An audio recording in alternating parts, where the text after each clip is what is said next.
Hey everybody, Bart the Nature Guy here. Hope everybody's having a good day and staying healthy and staying safe.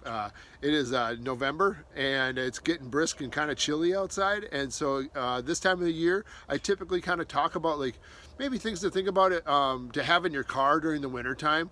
And also like kind of if your car were to go in a ditch, what would you do? So it's not really like totally like wilderness survival stuff, but it is much more about like what can you do to keep yourself as safe as possible when things don't go as planned. Very typical for people in high school, might be new drivers. Find yourself in a situation where your car is either not starting and it's super cold outside and you're gonna need to wait for somebody to come and get you, and it could be 20 below zero in February. It could be that you're running to see a friend that went to college in Mankato and your car goes off in the ditch and now you're kind of stuck. Your car's all off the side of the road at an angle, and that's not really that much fun. It's not very comfortable, and you can be there for a little while, but for a long time it can get a little uncomfortable after a while. And also maintaining safety in cold, especially if your car goes in a ditch at a high rate of speed. There's some things to think about as well. So I thought maybe we'd start right there. If your car does go off in the ditch at a high rate of speed, usually it's going to be packed with snow, and one of the first things you're going to want to do is the number one thing with safety is checking that tailpipe. So if your tailpipe becomes clogged with snow and you like start your car to keep the heat up, the carbon monoxide from the exhaust is actually going to funnel back into your car and not leave out of that tailpipe as you expect it to be doing, and that can actually cause you to fall asleep and possibly die. So please know that you need to clear that tailpipe free of snow if you're going to be in your car and you're going to be starting your car for heat.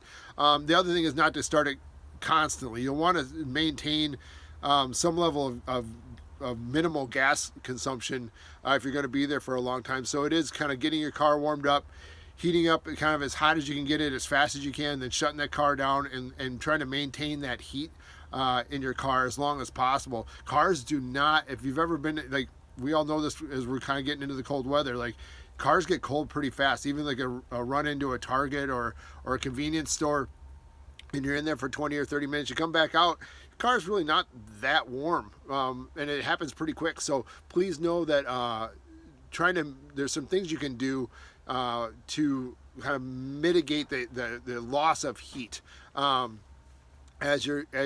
if you're stuck in the car for a long time. So one of the things is actually getting something up against the windows. I'm sure if anybody, like I have, this is the door of my van right, like this is cold, like ice cold.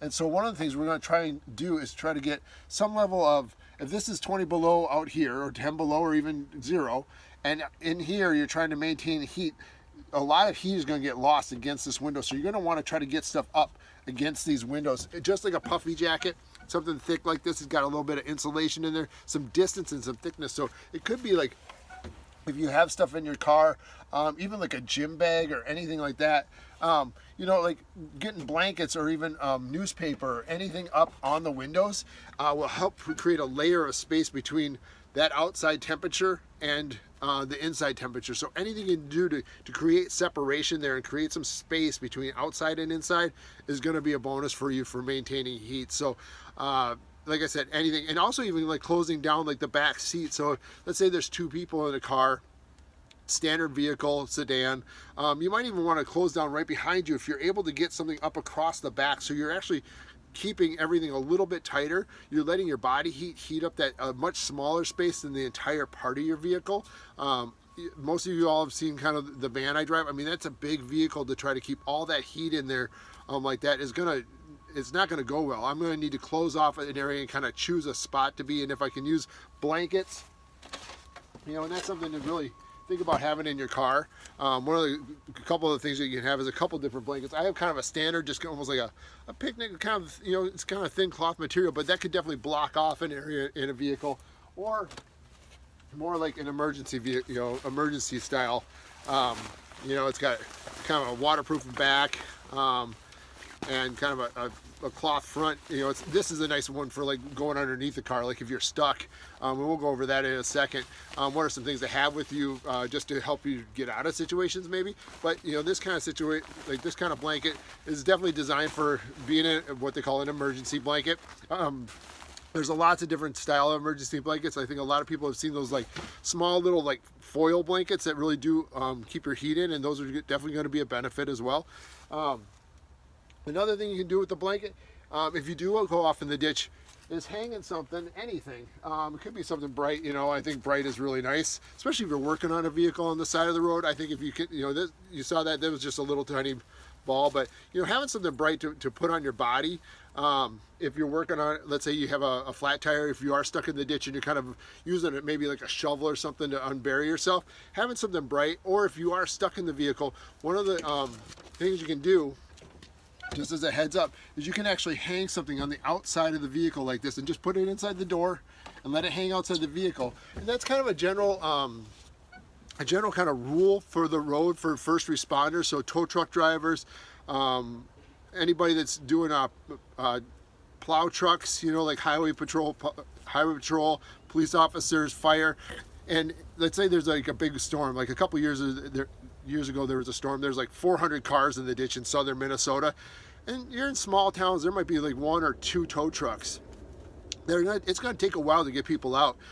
That's going to let that person, you know, the people driving by you know, hey, there are people in that car. So that's kind of a little rule. Definitely, you know, putting something, you know, a towel, a sheet, a shirt, anything like that outside lets people know there's people in here, we still need some help, and can you come and get me? And that's going to be one of the reasons why people get themselves in the most trouble, is they just get tired of being in the car. But leaving the car can be pretty dangerous, especially if you're in really bad blizzard conditions. Oftentimes, like when cars go off the road. So you really want to try to stay with the car as much as possible. A lot of people just get like bored. Honestly, they've been in the car so long, they just like, oh, we got to do something different. Let's try to walk, and as soon as they try to walk, that's where, if there are people that get themselves in a lot worse situation, whether it be from frostbite, from being lost in the cold, getting lost once they get out of the car, and also just the dangers of being on the side of the road. Should you be on, especially like a highway situation, the most dangerous place for an officer, a police officer, is actually getting out of their car to try to do it like a traffic stop, because they get hit, unfortunately. And so that's one of the most dangerous things that you can be doing, is walking along the side of a road in that type of situation. So you want to be staying with your car as long as possible. We'll work our way from the outside in, so that's kind of one thing you can do on the outside of your car, let people know that you're in there. A couple other things in regards to cold weather, make sure you have. A lot of people carry these all year round, but definitely in the wintertime. I have like a ratchet strap here around it, but these are jumper cables, so making sure that you're able to get your car started. Sometimes in the cold weather, those batteries slow down and don't have enough kind of juice to get you started. So make sure you have a good set of jumper cables. I look for longer jumper cables if I'm going to spend the time to get these jumper cables. Sometimes your car is not parked in a way, whether it be from a parking ramp or to the side of a road because your car shuts down for any reason. This is going to be having a little bit longer jumper cable. I find it is a little bit helpful. You can find those really kind of short set that's kind of a cheap set. They can definitely work, but you may not actually be able to get the cars next to each other enough to get them started. So that's something to think about. This is a nylon tow rope. So this is something I always have with me. It's a heavy duty nylon tow rope. I just keep it in a small little like Target bag or whatever, a little plastic bag in my car. It has 2 hooks on it, but it's not that long, so just know it is very strong, and it can definitely help get somebody pulled out, but you got to know where to hook these up. You can really wreck a car if you don't hook these up right, loop them around right. If they do have like a hitch on the back of the car, I would definitely recommend finding that. If you just try to tie this around a bumper or something and try to pull a car out of a ditch, you're going to end up really putting a lot of damage into the body of your car. So make sure you know how to use these tow ropes, but the tow rope is something that can be helpful in situations when cars go out of the ditch. But more often than not, if you're solo, having a shovel like this is a huge help. It's a little expandable shovel, so it does extend a little bit to make it a little bit easier. But a lot of times when you're dealing with a car in the ditch, you're digging on your knees, like you're already down on your knees trying to get underneath your car and get that snow unpacked. So having a short handle actually is almost easier than having a long handle. Also for storage in a vehicle, much better. So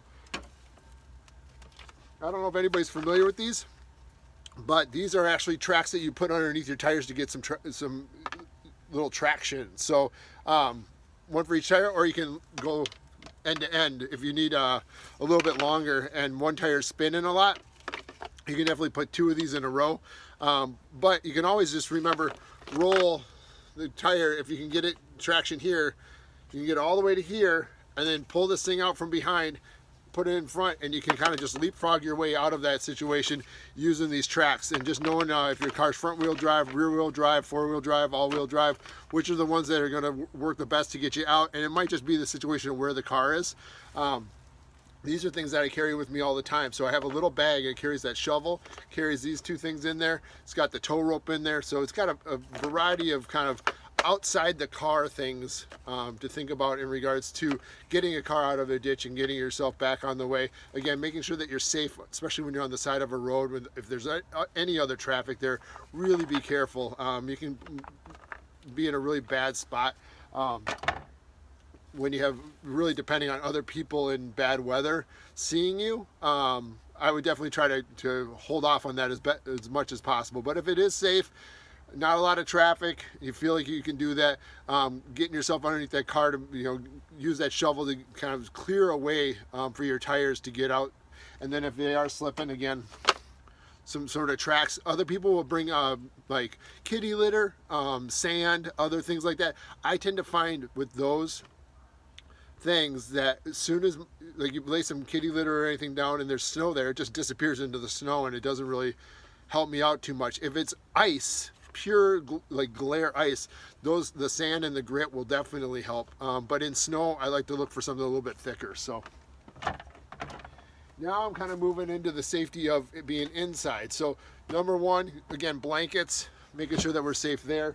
Other things I'm going to carry for any situation, always a first aid kit. Inside this first aid kit's going to have a lot of things, band-aids, anything. If you hit the side of the road, let's say you're going and down the highway and you hit, there might be some sort of injury, so there might be some cold packs that you want to put in there. Those ones that, I don't know if you've ever played sports where you'll see like a coach all of a sudden like take this little white pack and they go bam and they smash it and then it starts getting really ice cold and it's a chemical reaction. So that might be something that you might want to have.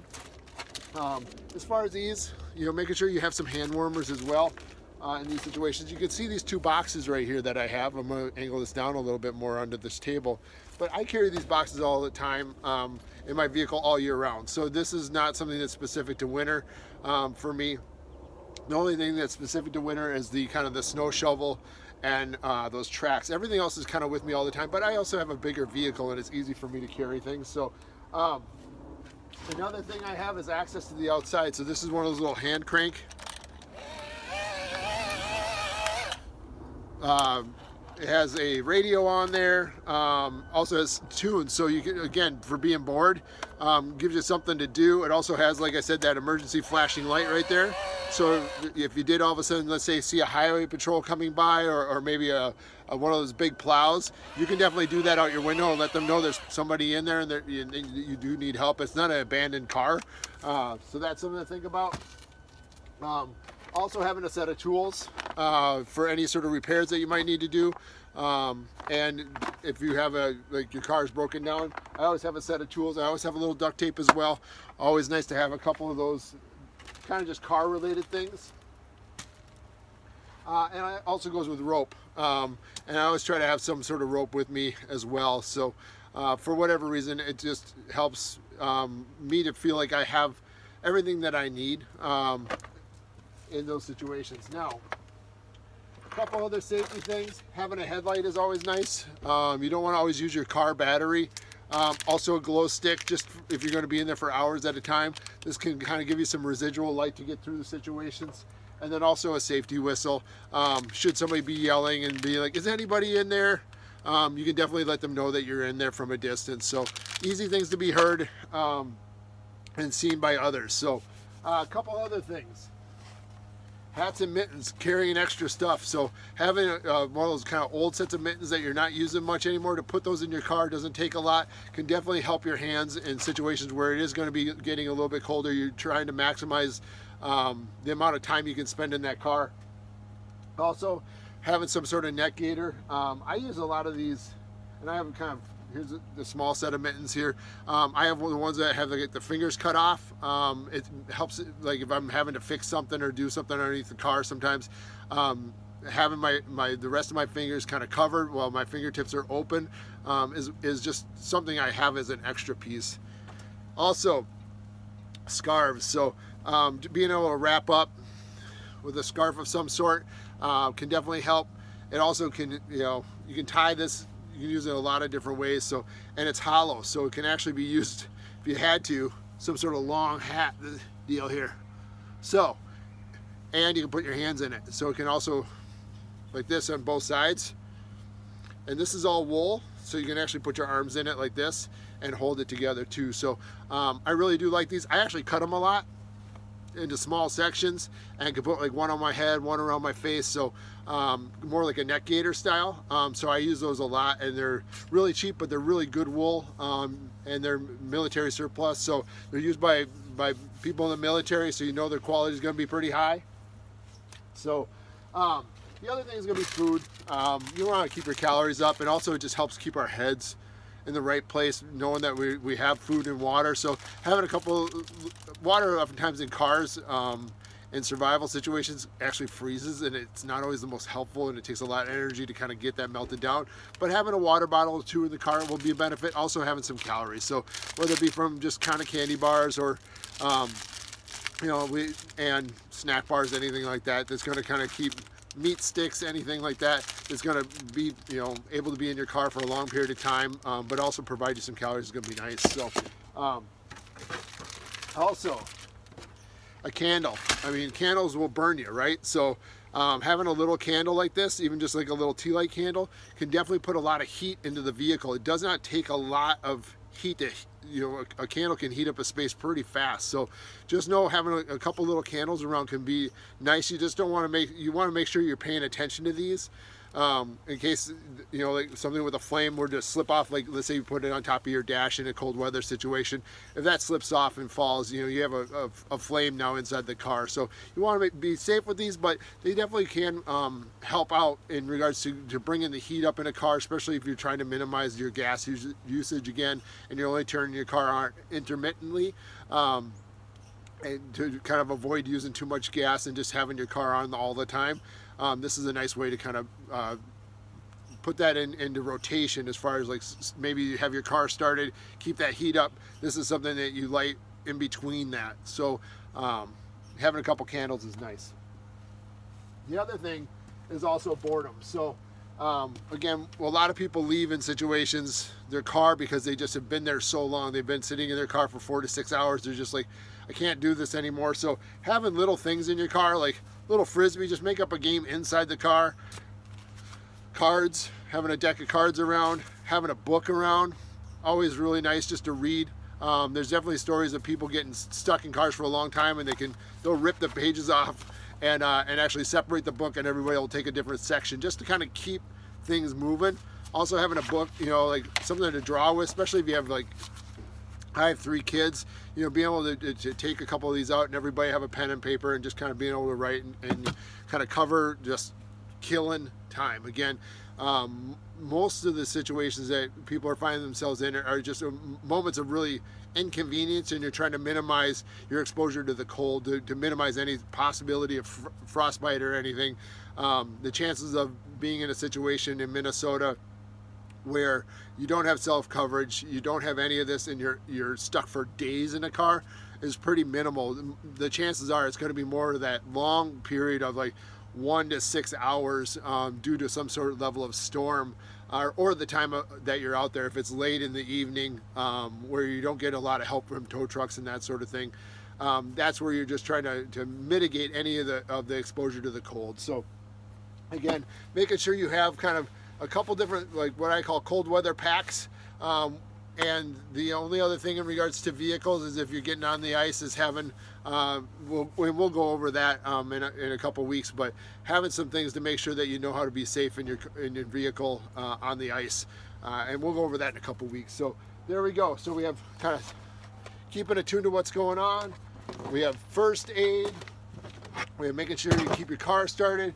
Make sure you can kind of get out. Make sure you got some heat. extra hats and mittens in the car. Make sure you have some food in the car. Make sure you have some things that keep you from getting bored in the car. And then also having some blankets to kind of get yourself some distance between the outside and the inside. So whether that be lining the inside of your car, even the windshield with newspaper or anything like that, super bonus in regards to keeping yourself warm. So thanks everybody. There's a little bit of a cold weather pack. Take care. Bart the Nature Guy. Peace out. See you later.